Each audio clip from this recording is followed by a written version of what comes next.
সম্মানিত উপস্থিতি, আমি আর উপস্থাপনায় বেশি সময় ক্ষেপণ না করে চলে যাই রাসূলুল্লাহ সাল্লাল্লাহু আলাইহি সাল্লামের সালাত কেমন ছিল আর আমরা কেমন সালাত আদায় করছি। জয়ীফ এবং জাল হাদিসের কবলে রাসূলুল্লাহ সাল্লাল্লাহু আলাইহি ওয়াসাল্লাম এর সালাত যে পড়েছে সে বিষয়ে আমরা গুরুত্বপূর্ণ এবং তত্ত্ববহুল একটা আলোচনা শুনবো ইনশাআল্লাহ। আলোচনা নিয়ে আসছেন আপনাদের অত্যন্ত প্রিয় ভাজন, প্রিয় ব্যক্তিত্ব, প্রিয় বাগ্মী, এদেশের কোটি জনতার হৃদয়ের স্পন্দন, গবেষক, লেখক, আমার বন্ধু ডক্টর মুজাফফর বিন মুহসিন। আমি তাকে তার বক্তব্য পেশ করার জন্য বিনীত অনুরোধ রাখছি।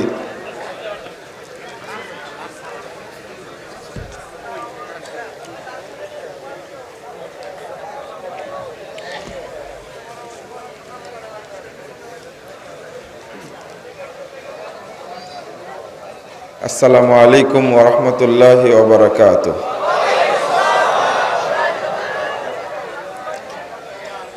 ইন্নাল হামদালিল্লাহ নাহমাদুহু ওয়া নাস্তাঈনুহু মান ইয়াহদিহিল্লাহু ফালা মুদিল্লা লাহু ওয়া মান ইউদ্লিল ফালা হাদিয়া লাহু ওয়া আশহাদু আন লা ইলাহা ইল্লাল্লাহু ওয়াহদাহু লা শারীকা লাহু ওয়া আশহাদু আন্না মুহাম্মাদান আবদুহু ওয়া রাসূলুহু।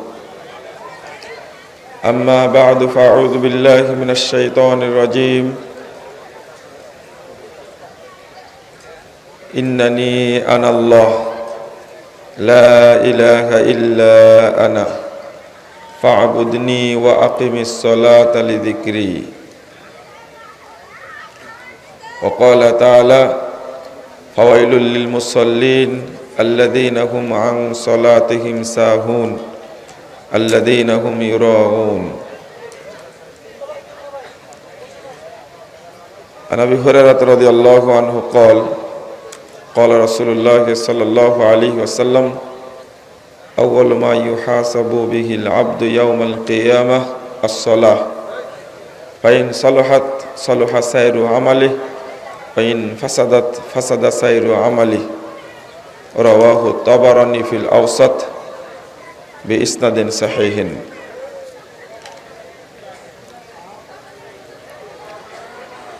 আল জামিয়া সালাফিয়া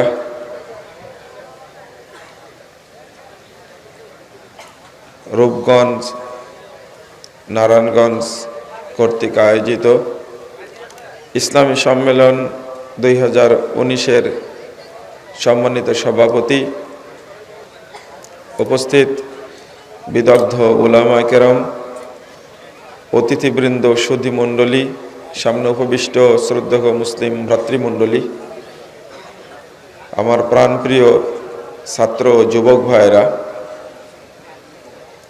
পর্দার আড়ালের মা ও বোনেরা, সকলকে আন্তরিক অভিনন্দন জানাচ্ছি, মোবারকবাদ জানাচ্ছি এবং আল্লাহর কাছে দোয়া করছি আল্লাহ যেন আমাদের এই সম্মেলনকে কবুল করে নেন। আমিন।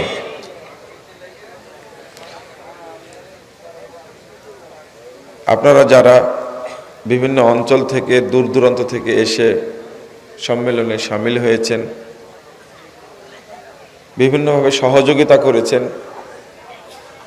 এবং অনেক কষ্ট স্বীকার করে রাত প্রায় 2টা বাজতে যাচ্ছে জেগে আছেন, বক্তব্য শুনছেন। আল্লাহ আপনাদের আমাদের সকলকে জান্নাতুল ফেরদাউসের সদস্য হিসাবে মনোনীত করুন। আমিন। বন্ধুরা আমার, আমরা মূলত প্রোগ্রামে আয়োজক। বক্তব্য তো সারা দেশে শুনেনি, আজকে একটু না শুনলে হয় না।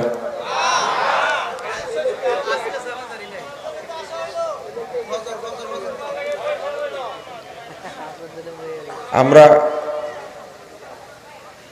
অন্য যারা অতিথি তাদেরকে সামনে দিয়ে আমরা একটু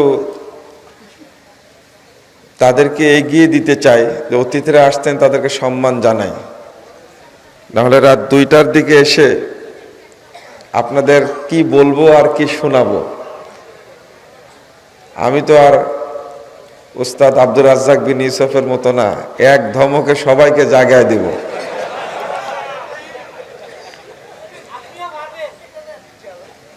আর একটা বিষয়, আমি মূলত এসেছি যে আপনারা সবাই ক্লান্ত, জালসার জানাজা পড়ে যাব, সবাই ঘুমিয়ে যাবেন, ফজর পড়ে ফ্রেশ হয়ে আবার দার্স শুনবেন, এই জন্য এসেছি। তো বক্তব্য শুরু না করে শেষ করে যাই, এটা মনে করছি। আপনাদের জন্য এটা ভালো হয় না?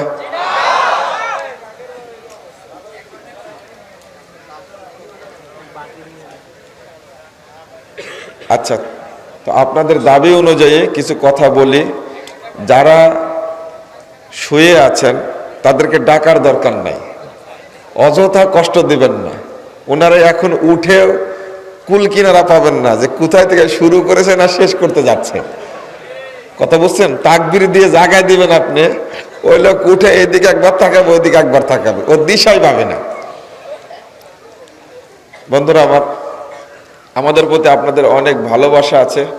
আল্লাহ এই ভালোবাসা জান্নাতুল ফেরদাউস পর্যন্ত প্রলম্বিত করুন। আমিন। জাল ও জয়ীফ হাদিসের কবলে রাসূল সাল্লাল্লাহু আলাইহি ওয়াসাল্লামের সালাত।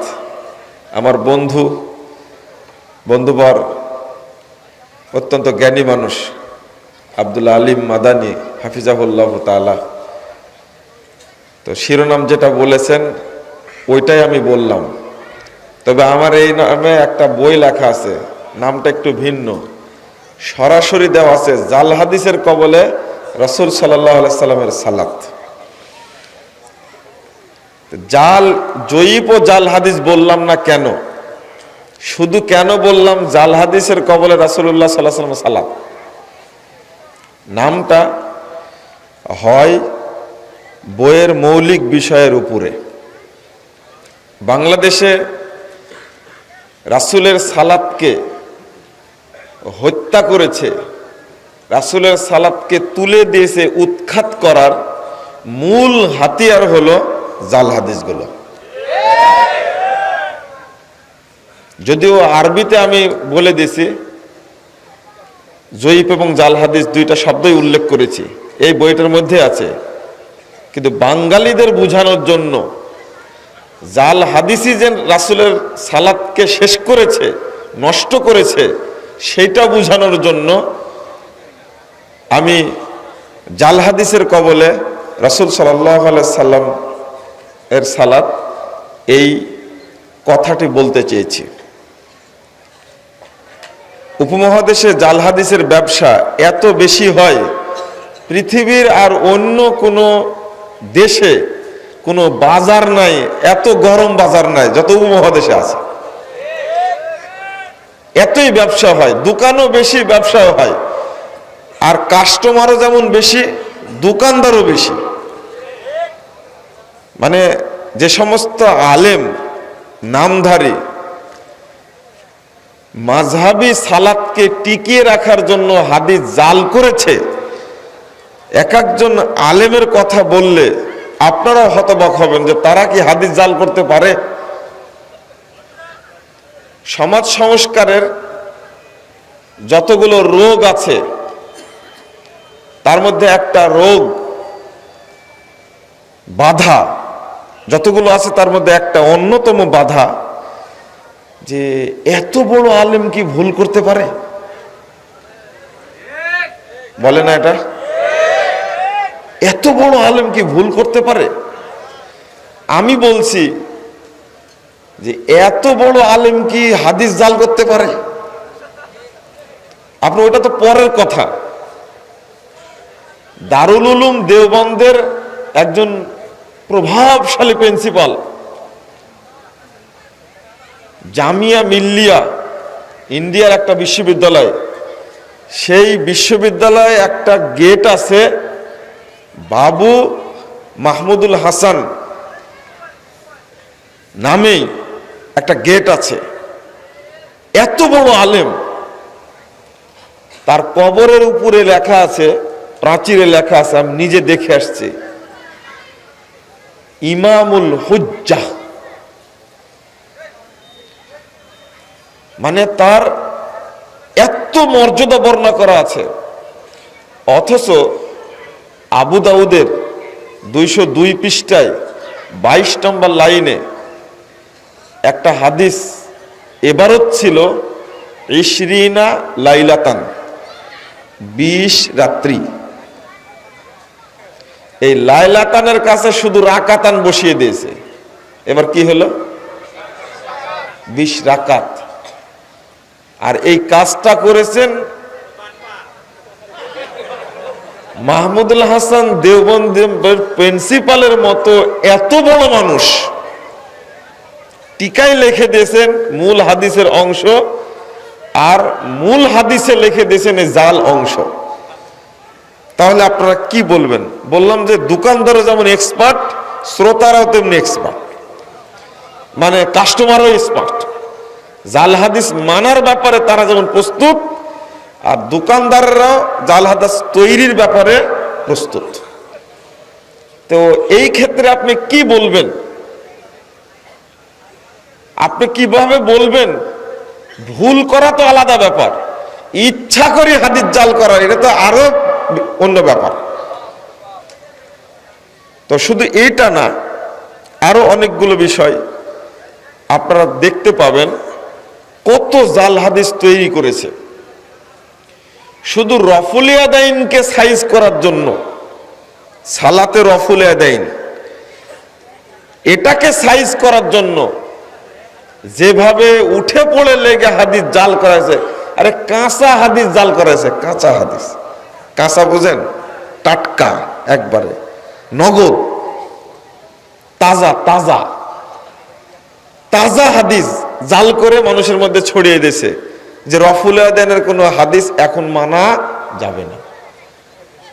অথচ এই তাজা হাদিসটার, কাঁচা নগদ টাটকা জাল হাদিসটার কোনো দলিল পৃথিবীর কোনো গ্রন্থে বর্ণিত হয়নি।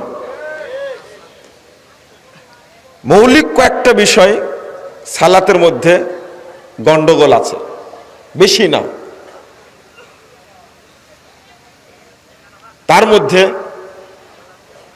মৌলিক আসল কথা যেটা, বাংলাদেশের মানুষের মধ্যে এই বিভক্তি, দলাদলি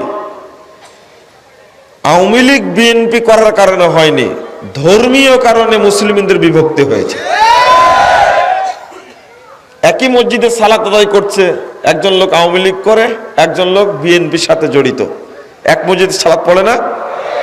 কিন্তু যে বেটা 6 তাকবীরে ঈদের সালাত পড়ে, ওই বেটা 12 তাকবীরের ঈদগাহে যাবেই না। আর যেটা 11 রাকাত যে মসজিদে তারাবির সালাত হচ্ছে, ওই বেটা 20 রাকাতের মসজিদে যাবেই না। 20 রাকাত তারাবি যাবে? মূলত বিভক্তি হয়েছে কি কারণে? ধর্মীয় কারণে। আর তার পিছনে সবচেয়ে বেশি ভূমিকা পালন করেছে জয়ীফ এবং জাল হাদিস। মিথ্যা কেচ্ছা কাহিনী আছে, অনেক আছে। তার মধ্যে বেশি কাজ করেছে সমাজ থেকে রাসূলের সুন্নাহকে তুলে দেওয়ার জন্য, বেশি কাজ করেছে জাল হাদিস। তবে ওরা বিদাতিরা জাল হাদিসের কবলে রাসূল সাল্লাল্লাহু আলাইহি ওয়াসাল্লামের সালাত, এই বইটা বের হওয়ার পরে একটু হাঁপ ছেড়েছিল যে হয়তো বা আমরা সমালোচনা করে বেঁচে গেলাম। কিন্তু মাঝখানে আলহামদুলিল্লাহ আমরা কয়েকজন বন্ধু মিলে আর একটা জিনিস বের করেছে, সালাত সহ ইসলামের 5টা যে রুকুন, আকিদা, তাওহীদ, ঈমান সহ ওযু, সালাত, যাকাত, হজ, উমরা, কুরবানি, সিয়াম, রমাদান, এই সবগুলো মিলে কোন কোন জায়গায় ঘাপলা আছে, কোন কোন জায়গায় দুর্নীতি হয়েছে, সবগুলো উল্লেখ করে সঠিকটা প্রকাশ করে আমরা এবার প্রশ্নোত্তর আকারে, জাল সালাদটাও প্রশ্নোত্তর আকারেই 1330টা প্রশ্ন নিয়ে প্রশ্নোত্তরে আরকানুল ইসলাম আলহামদুলিল্লাহ বেরিয়ে গেছে। এখন ওদের চিন্তা হয়েছে এটা শুধু সালাতের পিছনে লাগছিল, এবার রুকুনগুলো সবগুলোই ধরেছে। এখন গালিগালাজটা আরো বেশি শুরু হয়েছে। আপনারা বইটা সংগ্রহ করবেন। তো একজন ব্যক্তি আমার উপর রেগে গেছে, ঈমান অধ্যায়টা পড়েছে, পড়ার পরে ফোন দিয়ে বলছে যে আপনি এটা কি লিখেছেন, আমার পড়ে মনে হচ্ছে তো আমার ঈমানই নাই। আমি বললাম যে আরেকটু পড়েন তাহলে সুবিধা হবে। বলছে কি সুবিধা হবে? আমি বললাম যে ওযু অধ্যায়টা পড়েন, আপনার মনে হবে 60 বছরে যা ওযু করেছে একটাও হয়নি। তখন বলছে যে আশ্চর্য, তাহলে পড়তে বলছেন কেন? সালাত অধ্যায়টা পড়বেন, 60 বছরে যে সালাত পড়েছেন এটা নবীর সালাত, এটা জাল সালাত আপনার মনে হবে। আমাকে একটু গালিগালাজ করলো। ফোনে তো কাছাকাছি না, তো ফোনে তো গালিগালাজ করা যায়, নগদ এটা আর কি। তা আলহামদুলিল্লাহ 1 সপ্তাহ পরে 600 পৃষ্ঠার বই 1330টা প্রশ্ন উত্তর পড়ে শেষ করেছে। করে আমাকে বলছেন যে আমি মাপ চাই আপনার কাছে, সেদিন একটু গালিগালাজ করেছে আপনাকে। আসলে বাস্তবই যে 60 বছরের জীবনে 55 বছর পর্যন্ত যে সালাত পড়েছে এই সালাত নবীর সালাত না। হজ আমাকে আবার করা লাগবে, উমরাও আমাকে আবার করা লাগবে। আমি বললাম যে এবার কি বাস্তবতা মিলল? আলহামদুলিল্লাহ আমি 1 সপ্তাহ আগে গালিগালাজ শুনেছি, 1 সপ্তাহ পরে গিয়ে দোয়া পেয়েছি আলহামদুলিল্লাহ।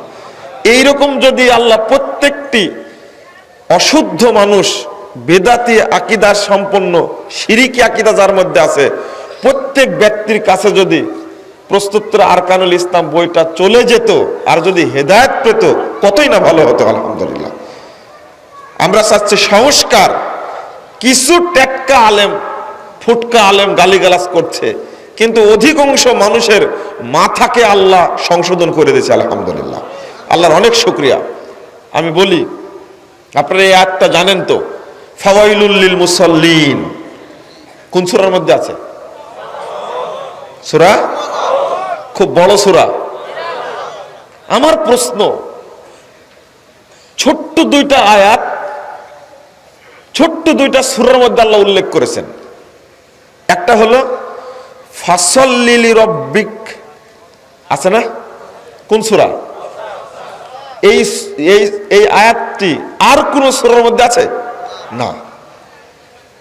তোমার রবের জন্য সালাত আদায় করো, এটা আল্লাহ নির্দেশ করছেন। আর একটা ছোট্ট সূরার মধ্যে, এটা তো সূরা বাকারার মধ্যেও থাকতে পারতো, ফাওয়াইলুল লিল মুসাল্লিন, মুসল্লিদের জন্য ওয়াইল জাহান্নাম, দুর্ভোগ। আল্লাযীনা হুম আন সালাতিহিম সাহুন, যারা তাদের সালাতের ব্যাপারে কি উদাসীন। সালাতটা রাসূলের তরিকায় হচ্ছে না পীরের তরিকায় হচ্ছে, এটা যে খোঁজ রাখে না, এটাই হলো উদাসীনতা। কেন খোঁজ রাখে না? ও কোথায় হাত বাঁধছে, কিভাবে রুকু করছে, কিভাবে সেজদা করছে, কোন দোয়া কোথায় পড়ছে, কোন জানার চেষ্টা করে না, এটাই হলো উদাসীনতা। কখনকার সালাত কখন পড়ছে, এটা হলো উদাসীনতা। তা তাদের জন্য দুর্ভোগ। আর যারা মানুষকে দেখানোর জন্য সালাত আদায় করে, কেউ বলছেন ওয়াইল এটা জাহান্নামের নাম, কেউ বলছেন জাহান্নামের একটা শাস্তি ওয়াইল। তো মানুষ সালাত পড়ে জাহান্নামে যাবে, এটা কি ভাবা যায়, চিন্তা করা যায়? যাবে। ছোট্ট উদাসীনতার একটা উদাহরণ দেব আপনাদেরকে, আপনারা আবার ভয় পেয়ে যায় না। সহিহ মুসলিমের 1010 নম্বর হাদিস, মুহাম্মদ রাসূলুল্লাহ সাল্লাল্লাহু আলাইহি ওয়াসাল্লাম বলছেন, লা ইয়াযালু কওমুন ইয়াতাআখারুনা আনিস সাফফিল আউয়াল, এক শ্রেণীর মানুষ সর্বদা প্রথম কাতার থেকে পিছনে সালাত আদায় করবে, প্রথম কাতার পাবে না। জামাতে পড়বে কিন্তু প্রথম কাতারে শামিল হতে পারবে না। রাসূল সাল্লাল্লাহু আলাইহি ওয়াসাল্লাম বলছেন, হাত্তা ইউআখিরাহুমুল্লাহু ফিন্নার, অবশেষে আল্লাহ তাদেরকে জাহান্নামে নিক্ষেপ করবে।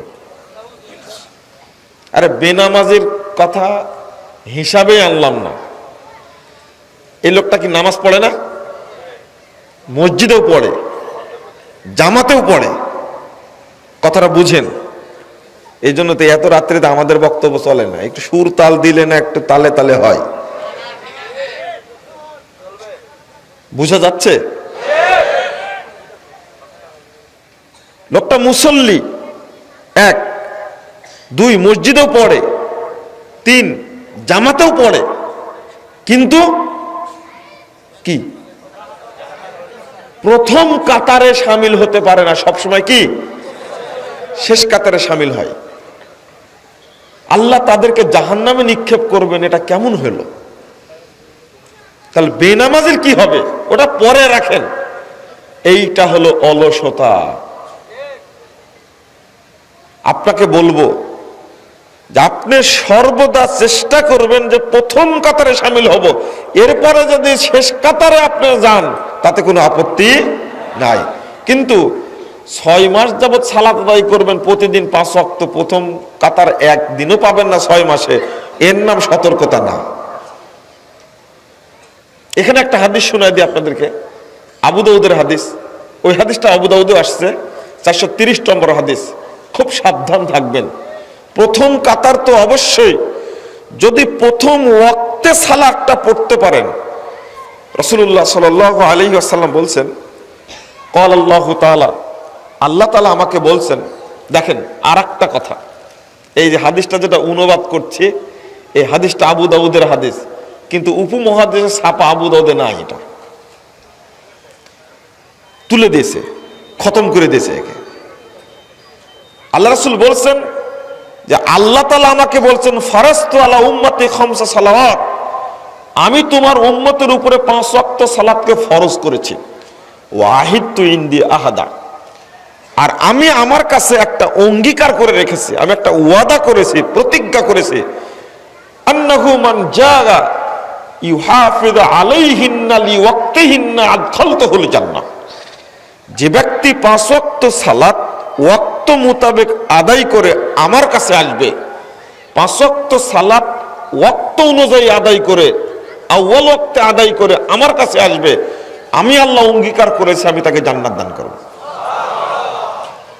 তো মানুষ সিয়াম রাখলেও জান্নাতে যাবে, তবে নবী আল্লাহ ওয়াদা করেননি।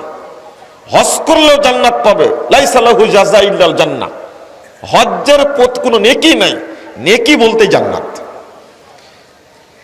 যাকাত দিলেও জান্নাতে যাবে, কিন্তু আল্লাহ ওয়াদা করেননি কোনো জায়গাতে, পাওয়া যায় না হাদিসে।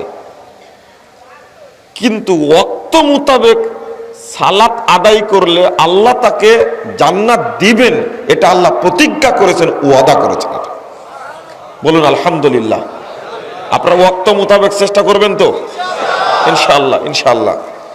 এই হাদিসটা আবু দাউদে নাই, এটা আমার ব্যক্তিগত বিশ্লেষণ। যেটা ইমাম আবু দাউদ রাহিমাহুল্লাহ, তার লকব হলো ইমামু আহলিল হাদিস। যত হাদিসের কিতাব আছে তার মধ্যে সবচেয়ে সমৃদ্ধ একটা অধ্যায়, সব হাদিস গ্রন্থ থেকে পৃথক একটা অধ্যায় ইমাম আবু দাউদ রচনা করেছেন, কিতাবুস সালাত। সালাত অধ্যায়টা সমৃদ্ধ, খুঁটি নাটি সালাতের বিষয়ে সব উল্লেখ করেছেন। আর কোন মুহাদ্দিস পৃথিবীতে সালাত অধ্যায়টা এত সমৃদ্ধ করেননি। ইমাম আবু দাউদকে আল্লাহ রাব্বুল আলামিন জান্নাতুল ফেরদাউসে উচ্চ স্থান দান করুন। তিনি যে পরিশ্রমটা করেছেন, কিন্তু বাংলাদেশে এই আবু দাউদটাকেই ধরা হয়েছে সালাতকে নষ্ট করার জন্য। আমি আরেকটা চিন্তা আপনার মাথায় ঢুকিয়ে দিই। 1859 নম্বর হাদিস, তাবরানী, ইমাম তাবরানী রাহিমাহুল্লাহর একটা কিতাব আল মুজামুল আওসাত। 1859 নম্বর হাদিসে রাসূলুল্লাহ সাল্লাল্লাহু আলাইহি ওয়াসাল্লাম বলছেন, আউয়ালু মা ইউহাসাবু বিহিল আবদু ইয়াউমাল কিয়ামাহ আস-সালাহ, কিয়ামতের মাঠে সর্বপ্রথম হিসাব নেওয়া হবে সালাতের। প্রথম হিসাব নেওয়া হবে সালাতের। যদি সালাত শুদ্ধ হয় অন্যান্য আমলগুলো শুদ্ধ হবে। ওয়াইন ফাসাদাত ফাসাদা সায়রু আমালি, যদি সালাত নষ্ট হয়, সালাত যদি অশুদ্ধ হয়, তাহলে অন্য সব আমলই বাতিল বলে গণ্য হবে। নাউজুবিল্লাহ। তাহলে আপনার মাথায় যেন থাকে, আমি যে সালাতটা আদায় করছি এই সালাতটা যেন অবশ্যই অবশ্যই নবী মুহাম্মদ সাল্লাল্লাহু আলাইহি সাল্লামের তরিকায় হয়। 631 নম্বর হাদিস সহিহ বুখারীর প্রথম খণ্ডের 88 পৃষ্ঠার মধ্যে আসছে, রাসূলুল্লাহ সাল্লাল্লাহু আলাইহি সাল্লাম বলেছেন, সল্লু কামা রাআইতুমুনি উসাল্লি, তোমরা ওইভাবে সালাত আদায় করো যেভাবে আমাকে সালাত আদায় করতে দেখছো। পৃথিবীর কোন নবীর তরিকায় সালাত চলবে না, মুহাম্মাদের উম্মত মুহাম্মাদের তরিকায় সালাত আদায় করবে। আদম আলাইহিস সালামের তরিকায় সালাত চলবে? নূহ আলাইহিস সালামের তরিকায় চলবে? ইব্রাহিম আলাইহিস সালামের তরিকায় চলবে? মুসা আলাইহিস সালামের তরিকায় চলবে? ঈসা আলাইহিস সালামের তরিকায় চলবে? তো হুজুরের তরিকায় সালাত চলে কি করে? ইমামের তরিকায় চলে কি করে? পীর ফকিরের তরিকায় চলে কি করে? বুজুর্গের তরিকায় চলে কি করে? দরবেশের তরিকায় চলে কি করে? বাংলাদেশের যা দরবেশরা এই বুজুর্গের নামে, পীর ফকিরের নামে, আলেম নামে, খতিব নামে, বক্তার নামে যে বদমাশি করছে সালাতের নামে, কাল কিয়ামতের মাঠে প্রত্যেককে পেট মুড়িয়ে বেঁধে জাহান্নামে নিক্ষেপ করা হবে। আল্লাহর নবীর এই হাদিসটা তাদের কানে এখন পর্যন্ত ঢুকে, তাদের সাহস কত, এত বড় সাহস কোথায় থেকে পেয়েছে? যে সাহস নবী মুহাম্মদ সাল্লাল্লাহু আলাইহি সাল্লাম পাননি, ওই সাহস এরা পেল কিন্তু কোথায় থেকে? আল্লাহর নবী মুহাম্মদ সাল্লাল্লাহু আলাইহি ওয়াসাল্লামকে হুমকি দিয়ে বলছেন আল্লাহ রাব্বুল আলামিন, আল্লাহর নবী সাহস হয়নি একটা কথা নিজের পক্ষ থেকে বলা। 44, 45, 46 নম্বর আয়াত সূরা হাক্কা খুলুন, ওয়ালাউ তাকাওয়ালা আলাইনা বা'দাল আকাবিল।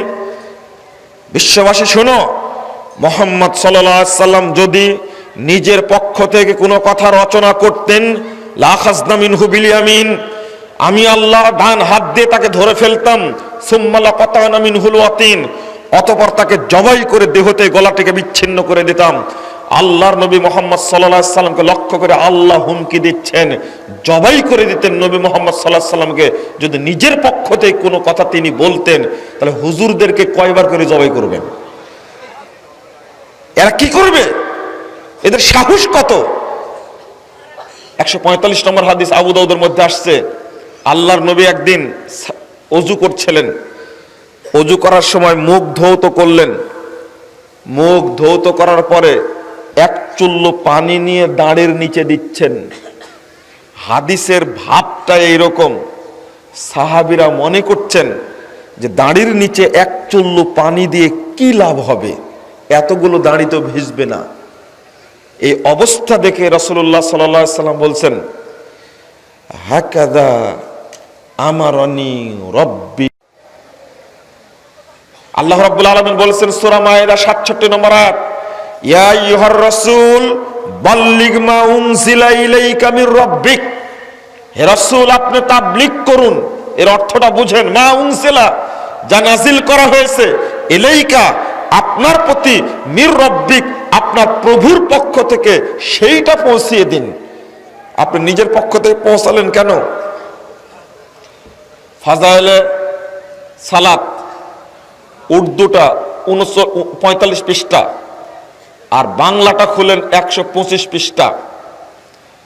উল্লেখ করেছেন একটা ফজিলত, যে ব্যক্তি এক ওয়াক্ত সালাত জামাতের সাথে পড়বে, এক ওয়াক্ত সালাত জামাতের সাথে পড়বে, ওই ব্যক্তির 3,35,54,432 গুণ নেকি হবে।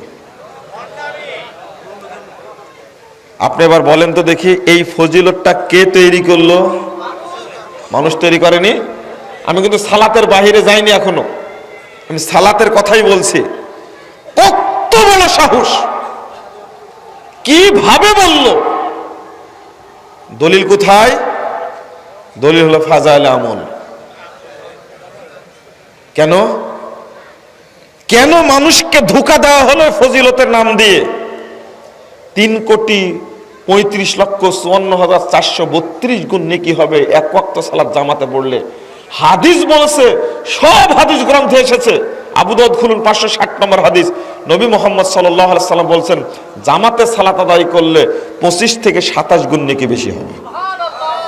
আমি এই হাদিস পেয়েছি, কিন্তু কোথায় এই ফজিলত কে বানালো? এটা হলো জাল ফজিলত, তৈরি করা ফজিলত এটা। শুধু তাই, মানুষকে একজন ভ্যান চালক আমার কাছে বলছে, আমি আসর সালাত পড়ে বের হলাম, মুরব্বি মুয়াজ্জিন আমাকে ধরেছে, ধরার পরে বলছে, এই তুমি এত দেরি করলে কেন? ভ্যান চালক বলছে যে আমি জহরও পড়লাম আসরও পড়লাম, তাই একটু দেরি হয়ে গেছে। এখন মুরব্বি মুয়াজ্জিন বলছেন আমাকে যে, ও তাহলে জহর সালাত তুমি কাজা করেছো? জি কাজা করেছি, আমি সালাতটা পড়তে পারি না, তবে এখন পড়ে তারপরে আসর পড়ে বেরিয়ে আসছি। বলছে তোমাকে 2,88,00,000 বছর জাহান্নামে থাকা লাগবে। ভ্যান চালক বলছে যে আমি যে পড়লাম, পড়ে আসলাম, যে পড়লেও তোমাকে 2,88,00,000 বছর জাহান্নামে থাকা লাগবে। ভ্যান চালক মাথায় হাত দিয়ে বলে যে নামাজ না পড়াই ভালো ছিল। আপনারা হাসছেন, এই যে দাওয়াতটা সারা দেশেই যে বিতরণ করছে, গতকাল রাত্রিতে পাবনাতে একজন তবলিগের বেড়া এলাকার আমিরের সাথে দীর্ঘ প্রায় 1.5 ঘন্টা আমার আলোচনা, তার মধ্যে এই কথাটা বললাম, বলে শুনেই বলছে, কি বলেন এটা জাল কথা এটা? আমি বললাম যে বয়স আপনার শেষ? বলল 73 বছর বয়স। আপনার বয়স প্রায় শেষ, এটা যে মিথ্যা কথা আজও জানেননি আপনি? তো বলছে না জানি না। বলছে যে আপনার বইগুলো পড়তে শুরু করেছিলাম, কিন্তু বগুড়া থেকে এক কাসেমি নামেন, কি যেন মুফতি কাসেমি,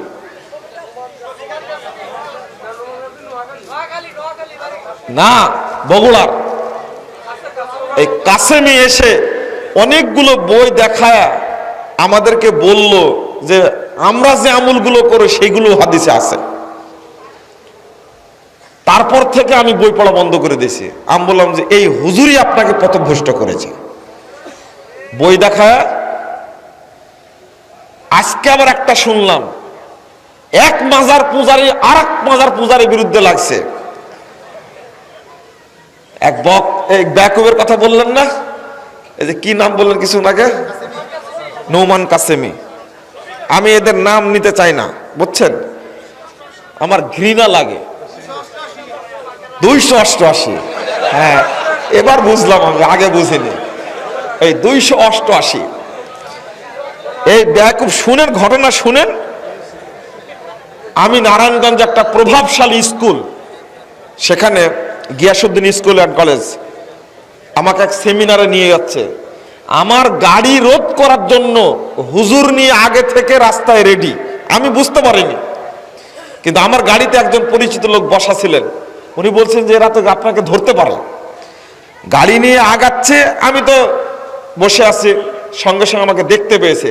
দেখতে পেয়ে এই কাসেমি গাড়ির সামনে দাঁড়াইছে। আমি ড্রাইভারকে বললাম তুমি জোরে হর্ন দিয়ে এগিয়ে যাও। তো ওদের কবল থেকে আল্লাহ রাব্বুল আলামিন আমাকে মুক্তি দিলেন, আলহামদুলিল্লাহ। তো বেঁচে গেলাম। আজকে একটা আয়াত পড়ছে কি জানেন, দেওয়ানবাগীর বিরুদ্ধে বলতে গিয়ে বলছে 2 জায়গায় ভুল করেছে। ওখানে আছে ইয়াউমা ইয়াআযযু যালিমু আলা ইয়াদাইহি ইয়াকুলু ইয়া লাইতানি ইত্তাখাযতু মা'আর রাসূলি সাবিলা। ও বলছে যে ইয়া ওয়াইলাতা লাইতানি লাম আত্তাখিজ দেওয়ানবাগী খলিলা। বুঝতে পারলেন? আমি হতবাক হয়ে গেছি। আয়াতটা 2 বার পাঠ করছে, লাম আত্তাখিজ দেওয়ানবাগী খলিলা। আয়াতের মধ্যে দেওয়ানবাগী এই অপবিত্র জঘন্য শুয়োরের নামটা বসায় দিছে ওখানে। বুঝতে পারছেন? একটু চিন্তা করেছেন আপনি? আচ্ছা, দেওয়ানবাগীতে একটা মানুষের না জানোয়ার একটাই। আমি প্রধানমন্ত্রীর কাছে অনেক আগে আবেদন করেছি, আপনি হলেন মায়ের জাতি। ফাতেমা রাদিয়াল্লাহু আনহার বিরুদ্ধে যে উক্তি করেছে এই বদমাশকে দেশে টিকানো ঠিক না, ওকে দেশ থেকে বের করে দেওয়া উচিত, ওকে ফাঁসি দেওয়া উচিত, ওকে হত্যা করা উচিত। ওকে নবীর মুহাম্মদ সাল্লাল্লাহু আলাইহি সাল্লামের মেয়ের বিরুদ্ধে যে উক্তি করেছে, নাউজুবিল্লাহ। আমি প্রধানমন্ত্রীর কাছে আগে আবেদন করেছি, আজকে নতুন করে আবার বললাম। তো ওর বিরুদ্ধে বলতে পারে, আরো যত ইচ্ছা বলবো, কিন্তু তাই বলে কি কোরআনের আয়াতের মধ্যে ওর নাম বসায় আমাকে আয়াত পড়তে হবে? এ কত বড় গণ্ড মূর্খ আর কত বড় নিচু! কোরআন হলো আল্লাহর কালাম। আল্লাহর কালামের মধ্যে কারো কথা যোগ করা জায়েজ, এটা হারাম। এটা হারাম। কিভাবে বললো? এটা তাদের কাছে কোনো ব্যাপারই না এটা। আরে যারা হাদিস চুরি করে, জুতা চোর তো দেখেছেন, স্যান্ডেল চোর দেখেছেন, হাদিস চোর তো দেখেননি আপনারা। আপনারা কত জায়গায় দেখবেন হাদিস চোর, হাদিসের এবারও চুরি পর্যন্ত করেছে, কল্পনার বাহিরে। হতবাক! আপনাকে এই জাতিকে কি শিক্ষা দেবেন? আপনি বলে দিল 2,88,00,000 বছর জাহান্নামে থাকতে হবে। এক ওয়াক্ত সালাত যদি কাজা হয়ে যায়, সুম্মা মাদা, অতঃপর যদি মাদা আবার যদি পড়ে নাই, তবুও তাকে জাহান্নামে থাকতে হবে 2,88,00,000 বছর। এটা ফাজাইল আমুল নামাজ অংশের উর্দু বই 39 পৃষ্ঠায়, বাংলা বই 116 পৃষ্ঠার মধ্যে আপনি পাবেন এটা।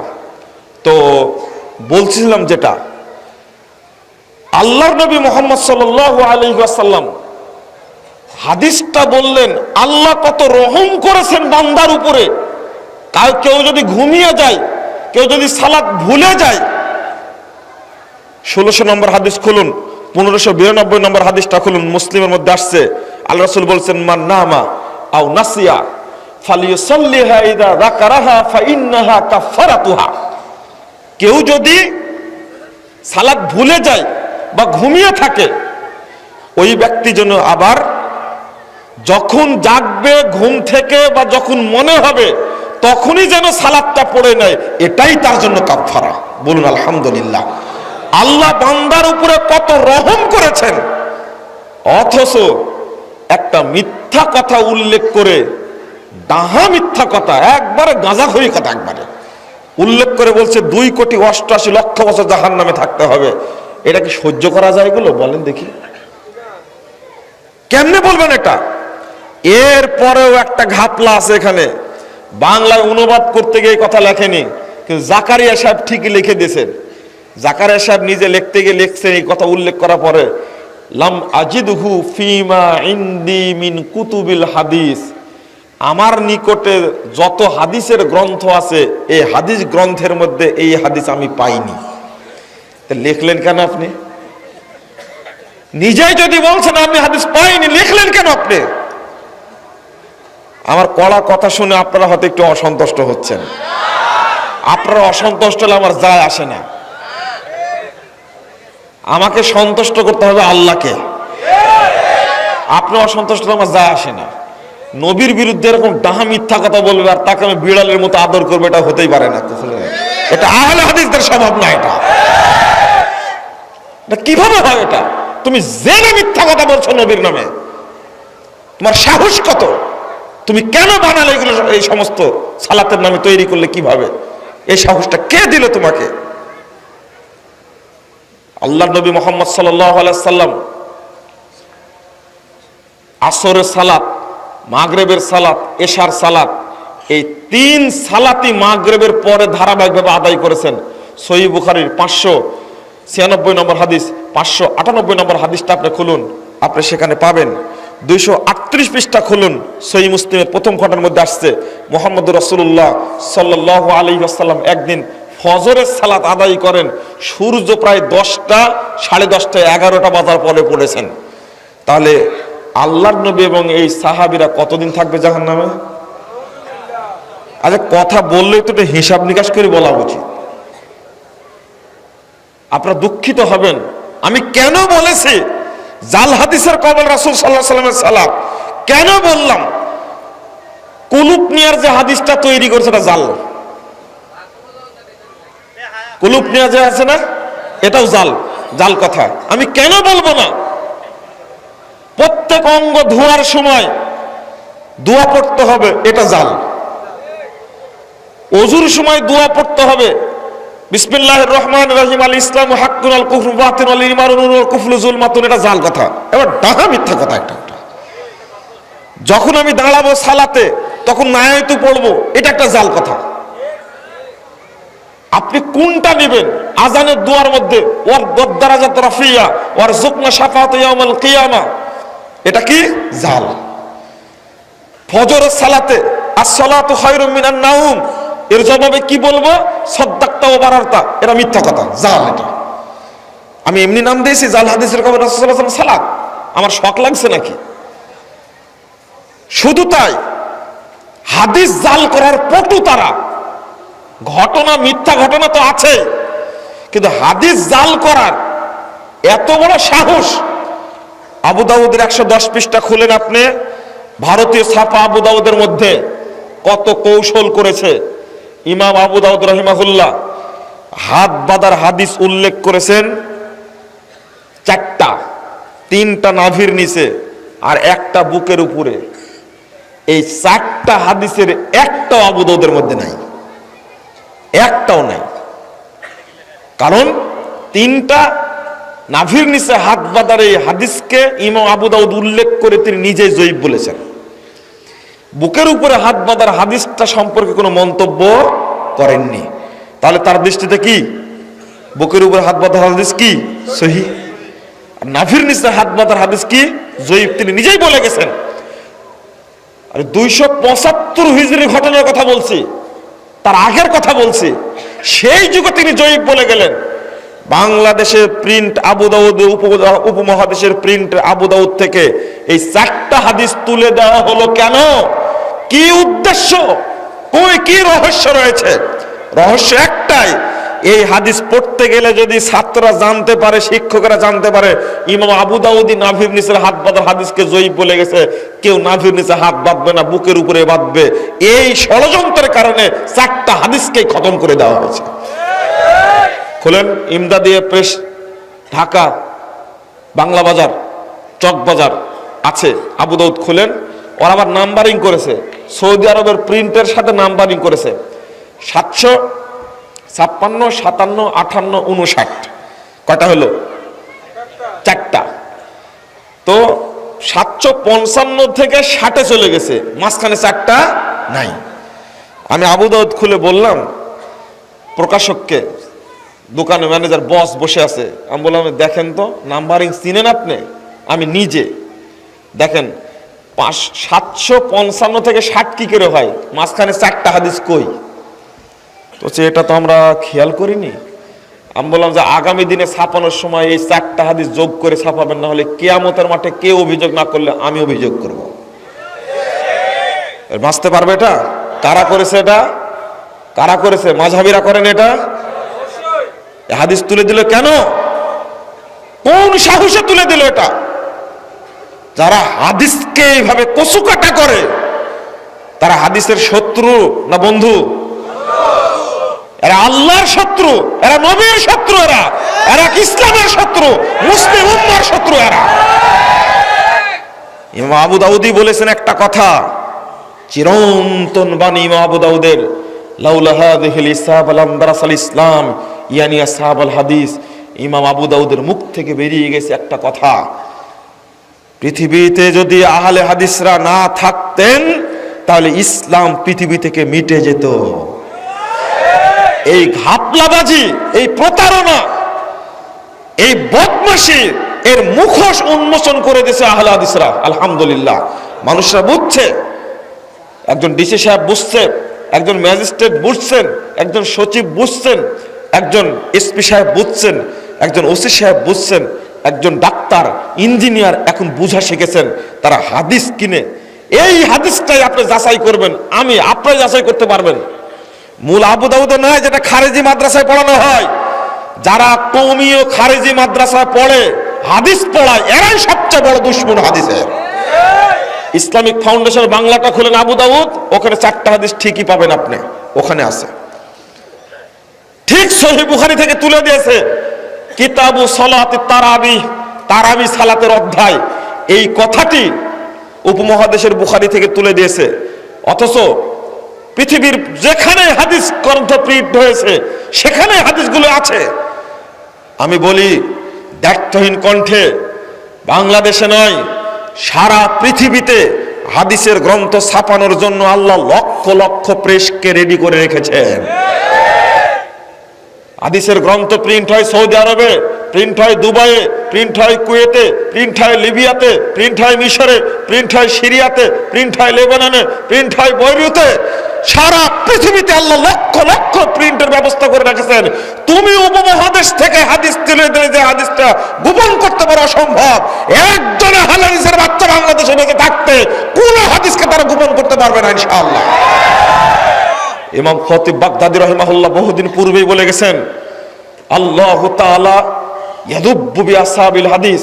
তিনি বলেছেন ফাকাত জাআলাল্লাহু তাআলা আহলাহু আরকানা শারিয়া।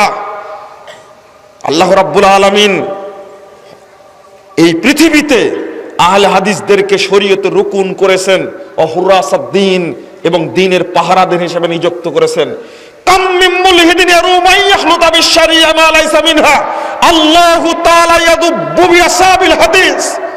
পৃথিবীর যে যেখানে দুষ্কৃতিকারী কোনো প্রতারক, কোনো বদমাশ যদি শরীয়তের মধ্যে এমন কথা প্রবেশ করে যা শরীয়তে নাই, আল্লাহু তাআলা ইয়াযুব্বু বিআসহাবিল হাদিস, আল্লাহ তাআলা আহলে হাদিসদের দ্বারা ওই বেদাতকে তিনি প্রতিরোধ করে থাকেন। আলহামদুলিল্লাহ। ওয়াহুমুল হুফাযু লিআরকানিহা ওয়াল কাওয়ামুনা বিআমরিহা ওয়া শানিহা। আহলে হাদিসরা পৃথিবীতে শরীয়তের সংরক্ষক এবং শরীয়তের রক্ষণ তারা। তিনি বলছেন শরীয়তের মর্যাদাকে তারাই সংরক্ষণ করে থাকে। আলা উলাইকা হিজবুল্লাহ ইন্না হিজবাল্লাহি হুমুল মুফলিহুন। শুনে রাখো হে পৃথিবীবাসী, পৃথিবীবাসী শুনে রাখো, আহলে হাদিসরাই এই পৃথিবীতে আল্লাহর সেনাবাহিনী, আর আল্লাহর সেনাবাহিনী যুগে যুগে জয়লাভ করে থাকে। বলুন আলহামদুলিল্লাহ। অসম্ভব একটা হাদিস গোপন করে পার পাবে না একজন সহিহ আকীদার সালাফি মানহাজের লোক এই বাংলাদেশে বেঁচে থাকতে কোনো বেদাতির ঘুম হবে না ইনশাআল্লাহ। অসম্ভব ব্যাপার, অসম্ভব। উন্মুক্ত করে দিবেই, হকটা আল্লাহ প্রকাশিত করে দিবেই। আল্লাহ রাব্বুল আলামিন, আল্লাহ রাসূল সাল্লাল্লাহু আলাইহি ওয়াসাল্লাম বলে দিয়েছেন, সহিহ মুসলিম 143 পৃষ্ঠা খুলুন, দ্বিতীয় খণ্ডের। আল্লাহ রাসূল বলছেন, লা তাযালু তাইফাতুম মিন উম্মতি যাহিরুল হক লা ইয়াদুররুহুম মান খাযালাহুম হাত্তা ইয়াতি আমরুল্লাহুম কাযালিক। সর্বদা একটি দল হকের উপরে বিজয়ী থাকবে, বিরোধীরা তাদের কোনো ক্ষতি করতে পারবে না। ইতিমধ্যে কিয়ামত আসবে, তারা বিজয়ী হিসাবেই থাকবে। বলুন আলহামদুলিল্লাহ। বন্ধুরা আমার, কথা বেড়ে যাবে, আমি সংক্ষেপে নিয়ে আসছি। রফুল আয়াদান সম্পর্কে একটু শুনেন। রফুল আয়াদানের হাদিস বর্ণিত হয়েছে, সহিহ হাদিস বর্ণিত হয়েছে 4 শতাধিক। আলহামদুলিল্লাহ, 400 হাদিস বর্ণিত হয়েছে শুধু কুতুবে সিত্তা 6 খান মৌলিক কিতাবের মধ্যে 51টি সহিহ হাদিস বর্ণিত হয়েছে। সহিহ বুখারীতে আসছে 5টা, সহিহ মুসলিমে আসছে 5টা, আবু দাউদে আসছে 16টা, ইবনু মাজাতে আসছে, নাসাইতে আসছে 13টা, ইবনু মাজাতে 11টা, তিরমিজিতে 1টা। প্রায় 51টি সহিহ হাদিস বর্ণিত হয়েছে শুধু কুতুবে সিত্তার মধ্যে, বুখারী, মুসলিম, আবু দাউদ, নাসাই, তিরমিজি, ইবনু মাজার মধ্যে। অথচ আর অন্য কিতাব সহ প্রায় 4 শতাধিক হাদিস বর্ণিত হয়েছে রফুল আযানের পক্ষে।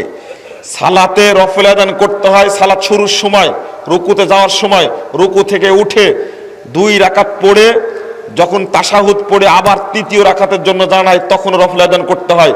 4 জায়গায় রফুল আযান করতে হয়, এটা রাসূল সাল্লাল্লাহু আলাইহি সাল্লামের সুন্নাত। এই সুন্নাতকে তুলে দেওয়ার জন্য যে ষড়যন্ত্র চলেছে, তার একটা সূক্ষ্ম ষড়যন্ত্র হলো 109 পৃষ্ঠা খুলুন আবু দাউদের মধ্যে। আবু দাউদের পিছনে কেন লাগছে? বললাম না যে আবু দাউদ রাহিমাহুল্লাহ সবচেয়ে বেশি ভূমিকা পালন করে সালাতের উপরে। ইবনু মাসউদ রাদিয়াল্লাহু আনহু সালাত শিক্ষা দিতে গিয়ে একবার রফুল আযান করলেন। এই হাদিস ইমাম আবু দাউদ উল্লেখ করেছেন। করার পরে ইমাম আবু দাউদ রাহিমাহুল্লাহ মন্তব্য করছেন, হাদা হাদিসুন মুখতাসারুন মিন হাদিসিন তাবিলিন লাইসা হুয়া বিসাহিহিন।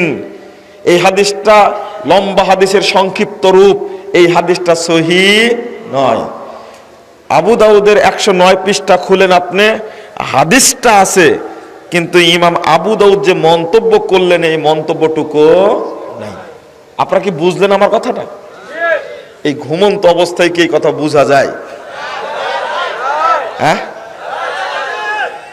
হাদিসটা আছে, ইমাম আবু দাউদ মন্তব্য করে গেলেন হাদিস সম্পর্কে, লাইসা হুয়া বিসাহিহিন, এই হাদিস সহিহ নয়। এই মন্তব্য তোমরা তুলে দিলে কেন? মাজায় এত বল, এত শক্তি, পিস টিভি বন্ধ করে দিতে পারো, আহলে হাদিসদের প্রোগ্রাম বন্ধ করে দিতে পারো, আহলে হাদিস মসজিদ পুড়িয়ে দিতে পারো। তোমাদের দ্বারা মসজিদ পুড়িয়ে দিতে সম্ভব, এটা স্বাভাবিক। যদি কোরআনের আয়াত পরিবর্তন করতে পারো, হাদিস যদি পরিবর্তন করতে পারো, মসজিদ পুড়িয়ে দেওয়া তোমাদের জন্য খুব স্বাভাবিক। এটা কোনো সময় পিস টিভি বন্ধ করা তাদের কাছে কোনো ব্যাপারই না, এতিমখানা বন্ধ করে দেওয়া কোনো ব্যাপারই না। তবে মনে রেখো, আল্লাহর গজব খুব আসন্ন। যদি আহলে হাদিসদের পিছনে লাগো, আল্লাহর গজব নাজিল হবে, এতে কোনো সন্দেহ না। টিকতে পারবে না, অসম্ভব। সাবধানে কথা বলে আহলে হাদিসদের বিরুদ্ধে। তোমার মুখ বন্ধ করে দেবেন আল্লাহ, তোমার উপরে গজব নাজিল করবে। আহলে হাদিসরা পৃথিবীতে কোরআন এবং সহিহ হাদিসের প্রতিনিধিত্ব করে থাকে, কিয়ামত পর্যন্ত করবে। রাসূলের যুগ থেকে শুরু হয়েছে, কিয়ামত পর্যন্ত এই প্রতিনিধিত্ব আহলে হাদিসরাই করবে ইনশাআল্লাহ। বেদাতীদের মাধ্যমে আল্লাহ কোনো খেদমত নেননি, নেবেন না কোনোদিন ভবিষ্যতে। বন্ধুরা আমার, কেন তুলে দিল এটা? এটা হলো আবু দাউদের বিরুদ্ধে একটা গভীর চক্রান্ত, সূক্ষ্ম চক্রান্ত। এটা একটা, শুধু তাই, আপনারা শুনেছেন টাটকা হাদিস তৈরি করেছে, একবার নগদ হাদিস।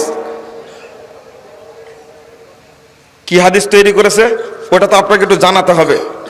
দেখেন, একটা নগদ সহিহ বুখারীর 102 পৃষ্ঠায় 5টা হাদিস যে বর্ণনা করেছেন, 735, 36, 37, 38, 39, 5টা হাদিস বর্ণনা করেছেন ইমাম বুখারী রাহিমাহুল্লাহ রফুলাইদের পক্ষে।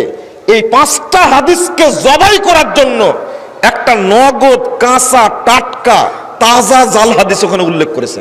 টিকার মধ্যে উল্লেখ করে বলতে চেয়েছে রফুলাইদের হাদিস মানসুখ হয়ে গেছে। কত বড় সাহস! আন্না আব্দুল্লাহ ইবনে জুবাইর রাজুলান ইয়ারফাউ ইয়াদাইহি ফিস সালাহ। আব্দুল্লাহ ইবনে জুবাইর রাদিয়াল্লাহু আনহু দেখলেন একজন ব্যক্তিকে সালাতে রফল আদান করছে, ইনদা রুকু ওয়া ইনদা রাফি রাসিহি মিনা রুকু। রুকুতে যাওয়ার সময় রুকু থেকে উঠে রফল আদান করছে একজন ব্যক্তিকে দেখলেন। ফাকাল, তিনি বললেন, লা তাফআল, তুমি এটা করো না। ফাইন্না হাযা শাইউন ফাআলাহু রাসূলুল্লাহ সাল্লাল্লাহু আলাইহি ওয়াসাল্লাম সুম্মা তারাকাহু। এটা এমন আমল যেটা আল্লাহ রাসূল করেছেন কিন্তু পরে তিনি ছেড়ে দিয়েছেন। এই যে আব্দুল্লাহ ইবনে জুবাইরের নামে যে তৈরি করা হলো হাদিসটা, পৃথিবীর কোন গ্রন্থে বর্ণিত হয়েছে? আমি এবার নাম ধরে বলি। ও ফরাজি সাহেব, খুব লাফালাফি করেন ইন্টারনেটে, আপনার শরম হওয়া উচিত, লজ্জা হওয়া উচিত আপনার। ও কাসেমি সাহেব, নুমান আর মুফতি কাসেমি, বড় বড় কিতাব নিয়ে এসে মানুষকে প্রতারণা দেয়, শয়তানের মতো মঞ্চে কিতাব সাজায় রেখে মানুষকে প্রতারণা দেয়। শয়তান দারুন নাদিয়াতে ঢুকে আবু জাহেলদেরকে প্রতারণা দিয়েছিল জুব্বা পরে। আর বর্তমান যুগের শয়তান মিথ্যা বড় বড় কিতাব নিয়ে এসে জাতিকে ধোঁকা দিচ্ছে শয়তানের মতো। লজ্জা করে না? তোমার মাজায় কতটুকু বল আছে? আব্দুল্লাহ ইবনে জুবাইরের নামে তৈরি করা হাদিস পৃথিবীর কোন গ্রন্থে আছে তুমি দেখাও দেখি। আমাকে বলা লাগবে না, তুমি টিভি চ্যানেলে বলো, পত্রিকায় প্রকাশ করো, বইয়ে প্রকাশ করো তোমার মাজায় কতটুকু। তুমি যদি পুরুষ হয়ে থাকো, তুমি যদি মুসলমানের বাচ্চা হয়ে থাকো, নবীর নামে জাল হাদিস তৈরি করেছো, পৃথিবীর কোন হাদিস গ্রন্থে বর্ণিত হয়েছে না তুমি আগে দেখিয়ে দাও। তুমি কেন বললে এটা?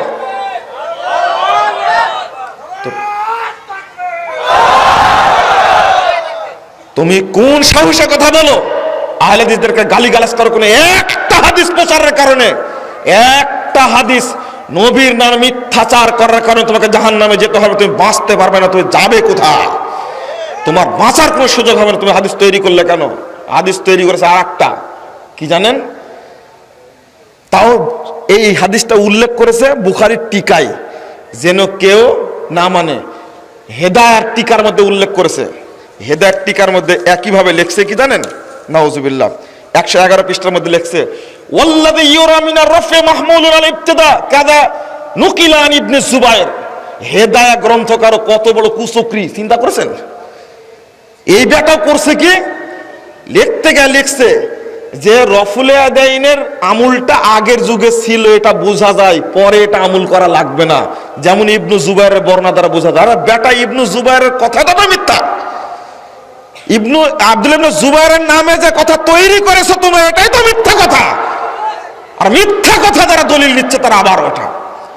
আর একটা কথা বলে, সাহাবীদের উপরে অমিথ্যা অপবাদ বলে, আর নবীর যুগে সাহাবেরা গোপনে বগলে পুতুল রাখতো, তাই রফুল আদান করতে বলেছেন। আমরা যেহেতু বগলে পুতুল রাখি না, আর রফুল আদান করা লাগবে না। এই নোংরা জঘন্য জাজল্য মিথ্যা কথা, সাহাবীদের উপরে মিথ্যা অপবাদ পৃথিবীর কোন গ্রন্থে বর্ণিত হয়েছে? কোন হাদিসের গ্রন্থে নাই, কোন ইতিহাসের গ্রন্থে নাই, কোন বালাগাতের গ্রন্থে নাই, কোন ইলমুর রিজাল গ্রন্থে নাই, কোন মান্তিকের গ্রন্থে নাই, কোন গ্রন্থেই বর্ণিত হয়নি। এই টাটকা কথা শুধু বাংলাদেশে চালু করে রেখেছে শুধু রফুল আদানের হাদিসকে হত্যা করার জন্য। এটা হলো আব্দুল্লাহ ইবনে জুবাইরের নামে। আর একটা শুনেন, আব্দুল্লাহ ইবনে আব্বাস রাদিয়াল্লাহু আনহু নামে। আন ইবনে আব্বাসিন কল কানা রাসূলুল্লাহ সাল্লাল্লাহু আলাইহি ওয়াসাল্লাম ইয়ারফা ইয়াদাইহি কুল্লামা রাকা ওয়া কুল্লামা রাফা সুম্মা সারা ইলাইহি ইলাফতিতাহিস সালাতে ওয়া তারাকা মা সিওয়া যালিক। আব্দুল্লাহ ইবনে আব্বাস বলছেন রাসূল সাল্লাল্লাহু আলাইহি ওয়াসাল্লাম রফুল আদান করতেন যখন রুকু করতেন, যখন রুকু থেকে উঠতেন, অতঃপর তিনি শুধু সালাত শুরুর সময় রফুল আদান করতেন, বাকিগুলো বর্জন করেছেন। আব্দুল্লাহ ইবনে আব্বাসের নামে এটা একটা টাটকা মিথ্যা বর্ণনা, কোনো দলিল নাই। আর একটা আব্দুল্লাহ ইবনে মাসউদের রাদিয়াল্লাহু আনহু সম্পর্কে বর্ণিত হয়েছে। আন ইবনে মাসউদিন রাদিয়াল্লাহু আনহু আন্নাহু ক্বাল রাফা রাসূলুল্লাহ সাল্লাল্লাহু আলাইহি ওয়াসাল্লাম ফারাফানা ওয়া তারাকা ফাতারাকনা। এই দেখেন আরেকটা, এই যেগুলো বলছে, আরে ভাই জাল হাদিস থাকলে তো বলবো যে অমুক কিতাবে আছে, দেখে নিন আপনারা। এদের কোনো কিতাবেই নাই, বুঝেন না আপনারা? এ তো কোনো কিতাবেই নাই, আমি বলবো কোথায় থেকে? ইবনে মাসউদ রাদিয়াল্লাহু আনহু বলছেন রাসূল সাল্লাল্লাহু আলাইহি ওয়াসাল্লাম রফুল আদান করতেন, ফারাফানা আমরা রফুল করে আদান করেছি, ফাতারাকা ওয়া তারাকা ফাতারাকনা তিনি ছেড়ে দিয়েছেন, আমরাও ছেড়ে দিয়েছি। এরা আব্দুল্লাহ ইবনে মাসউদের নামে, আব্দুল্লাহ ইবনে আব্বাসের নামে, আব্দুল্লাহ ইবনে জুবাইরের নামে, আব্দুল্লাহ ইবনে মাসউদ, আব্দুল্লাহ ইবনে আব্বাসের নামে আরেকটা একটা টাটকা জাল হাদিস আরেকটা শুনেন। আন ইবনে আব্বাস আন্নাহু ক্বাল, ইবনে আব্বাস রাদিয়াল্লাহু আনহু বলছেন আল আশারাতুল লাযিনা শাহিদা লাহুমুন নবী সাল্লাল্লাহু আলাইহি ওয়াসাল্লাম আল জান্নাহ, নবী মুহাম্মদ সাল্লাল্লাহু আলাইহি ওয়াসাল্লাম জান্নাতের যে 10 জন সাহাবীর সুসংবাদ দিয়েছিলেন, মা কানু ইয়ারফাউনা আইদিহিম ইল্লা ফি ইফতিতাহিস সালাহ, তারা কেউ রফুল আদান করতেন না, শুধু সালাত শুরুর সময় করতেন। নাউজুবিল্লাহ। আশারায়ে মুবাশশারা কেউ রফুল আদান করতেন না। এই কাঁচা জাল হাদিসগুলো তৈরি করেছে। আপনাকে কোনটা শোনাবো? সালাতে ইমামের পিছনে সূরা ফাতিহা পড়তে হবে না হবে না? সূরা ফাতিহা পড়তে হবে। রাসূল সাল্লাল্লাহু আলাইহি ওয়াসাল্লাম বলেছেন 756 নম্বর হাদিস সহিহ বুখারীর মধ্যে আসছে, লা সালাতা লিমান লাম ইয়াকরা বিফাতিহাতিল কিতাব, যে ব্যক্তি সূরা ফাতিহা পড়ে না তার সালাত। আমরা কখনো চাই না মুসলমানরা তারা সূরা ফাতিহা পাঠ করুক সালাতে, এটা চাই না তারা। এদেরই ষড়যন্ত্র, ওরা পথভ্রষ্ট হয়েছে, মাগজুব অভিশপ্ত হয়েছে। কিন্তু মুসলিমরা বলছে ইহদিনাস সিরাতাল মুস্তাকিম। কি চমৎকার কথা! আল্লাহ তুমি আমাকে সহজ সরল পথ দেখাও, সিরাতাল্লাযীনা আনআমতা আলাইহিম। এই কথাটি বললে ইহুদি খ্রিস্টানরা সহ্য করতে পারে না। তাদেরই চক্রান্ত, তাদেরই ষড়যন্ত্র এটা। সারা বাংলাদেশে উপমহাদেশে সালাত আদায় করা হয়, একজন ইমাম তার পিছনে 5 লক্ষ 6 লক্ষ মানুষ সালাত আদায় করছে, কেউ সূরা ফাতিহা পড়ে না। এর চেয়ে বড় গুমরাহি আর কি হতে পারে? কেন তৈরি হলো? জাল হাদিসের কারণে তৈরি হয়েছে। আপনি আপনাদের সামনে যদি এইভাবে একটার পর একটা বলতে থাকি, আপনারা বিরক্ত হবেন। আরেকটু বলতেই হয়, না বললে তো চলে না। দেখবেন কিভাবে মানুষকে প্রতারণা দেওয়া হয়েছে।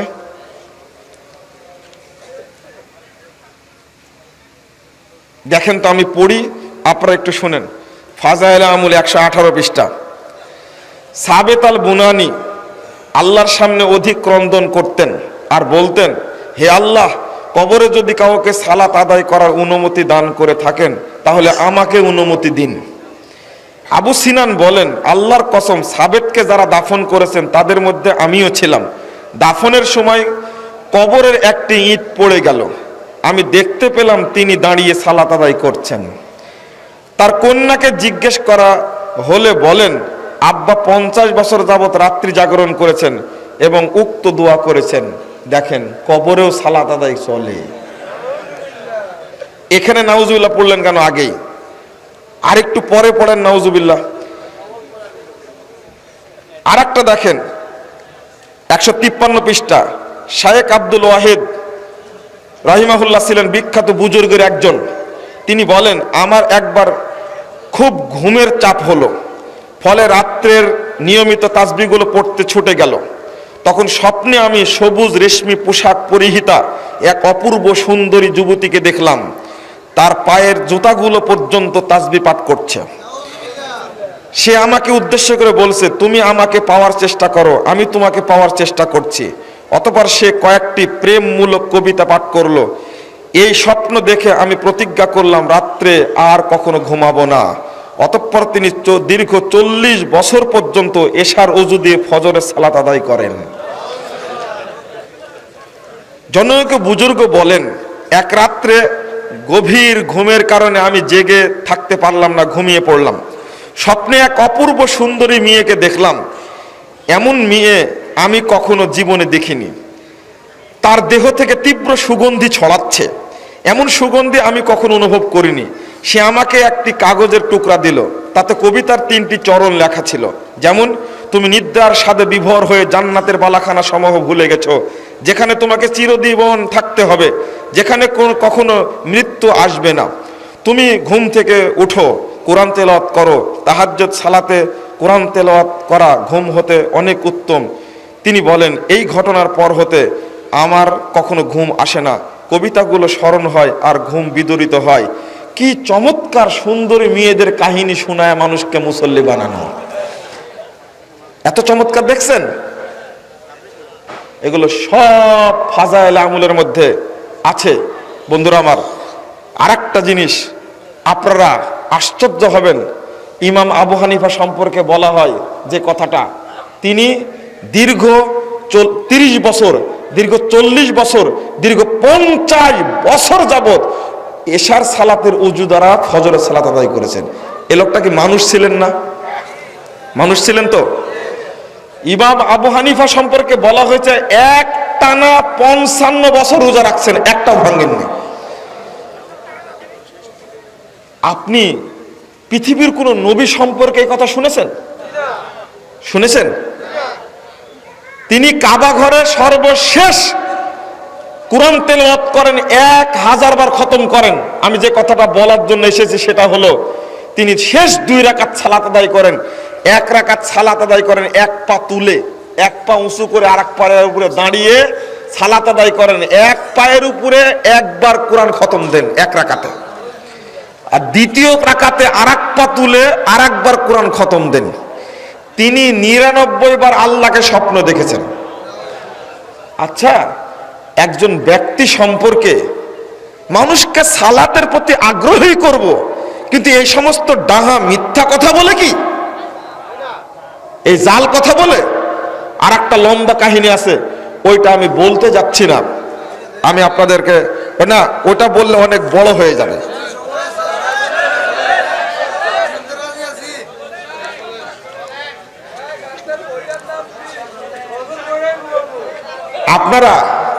আপনারা আমি আলোচনা আরো করতাম দীর্ঘ, একটু রাত্রের শুরুর দিকে, অর্থাৎ যদি 12টা যদি দিত, তাহলে 12টা থেকে অন্তত 1টা 1:30টা পর্যন্ত চালানো হতো। কিন্তু ইতিমধ্যে 3টা বেজে গেছে। বন্ধুরা আমার, আপনারা জিদ করবেন না, জিদ করবেন না আপনারা, না আপনারা একটু রেস্ট নেন। রেস্ট নেওয়ার পরে, না 2 ঘন্টা টাইম আছে, এখনো 2 ঘন্টা টাইম আছে, আপনারা রেস্ট নেন, আলোচনা শুনতে পাবেন। আমি আপনাদেরকে একটু শেষে অনুরোধ করব, মানুষকে সহি তরিকায় সালাত আদায়ের ব্যাপারে উৎসাহ দিবেন আপনারা ইনশাআল্লাহ। হাদিস যখন পেয়ে যাবেন আপনারা, তখন যেন জাল হাদিস এবং জয়ীফ হাদিসের উপর আমল যেন না হয়। কথা মনে থাকবে, জাল এবং জয়ীফ হাদিসই মুসলিম উম্মার সবচেয়ে বড় শত্রু। জাল এবং জয়ীফ হাদিসই এই দেশটাকে শেষ করে দিয়েছে। আর এই বর্ণনাগুলোই বিভিন্ন কেতাবের মধ্যে, বলুন তাফসিরের কেতাব, ফিকহের কেতাবের মধ্যে বেশি বর্ণনা আছে, যা আমাদের কেতাবগুলোতে আমরা স্পষ্ট ভাষা তুলে ধরার চেষ্টা করেছি। আরেকটা অনুরোধ করব, আপনারা মানুষকে বেশি বেশি সচেতন করুন, দাওয়াত দিন। নিজে সঠিক আমল করে কি বসে থাকবেন? না, অসম্ভব। আপনারা কি করুন, আপনারাও দাওয়াতি কাজ করুন, মুখে কথা বলুন। আর এখন তো মাধ্যম অনেক হয়েছে, এখন আমাদের পত্রিকা আছে আলহামদুলিল্লাহ, তারপরে বই পুস্তকগুলো আছে। বিশেষ করে আপনাদের অনুরোধ করব, জাল হাদিসের কবলে রাসূল সাল্লাল্লাহু আলাইহি ওয়াসাল্লামের সালাত, এই বইটি পড়ে বড় বড় আলেম পর্যন্ত তার আকীদা পরিবর্তন করেছে আলহামদুলিল্লাহ। সেটা নিজে আমার নিজের দেখা, অনেকে প্রকাশ করতে পারছে না, হয়তো পরিবেশ আসলে প্রকাশ করবে ইনশাআল্লাহ, সময় আসবে। এটা আমি পড়ার জন্য অনুরোধ করব। আর আরেকটা, এই যে আমার হাতে দেখছেন প্রস্তুত আরকানুল ইসলাম, এই বইটা প্রত্যেককে আমি সংগ্রহ করার জন্য আমি বিনীত অনুরোধ জানাচ্ছি। এই মঞ্চগুলো, এই প্যান্ডেলগুলো, বইয়ের লাইব্রেরিগুলোতে পাওয়া যাবে ইনশাআল্লাহ, আপনারা বইটি সংগ্রহ করবেন। 1330টা প্রশ্নোত্তর আছে। এই যে মোবাইলে প্রশ্ন করে বিরক্ত করেন আপনারা, আর বিরক্ত করা লাগবে না। আলহামদুলিল্লাহ, বাংলাদেশের প্রেক্ষাপট অনুযায়ী আমরা কোরআন এবং সহিহ সুন্নাহর দাওয়াত দিয়ে যাচ্ছি। আল্লাহ যেন এই দাওয়াতটা অব্যাহত রাখেন, আল্লাহুম্মা আমিন। আল্লাহ যেন আমাদের সবাইকে কবুল করেন, আল্লাহুম্মা আমিন। আকুলু কাউলি হাদা আস্তাগফিরুল্লাহ লি ওয়া লাকুম ওয়া লিসাইরিল মুসলিমিন। ওয়াসসালামু আলাইকুম ওয়া রাহমাতুল্লাহি ওয়া বারাকাতুহু। সুবহানাকাল্লাহুম্মা বিহামদিকা আশহাদু আল্লা ইলাহা ইল্লা আনতা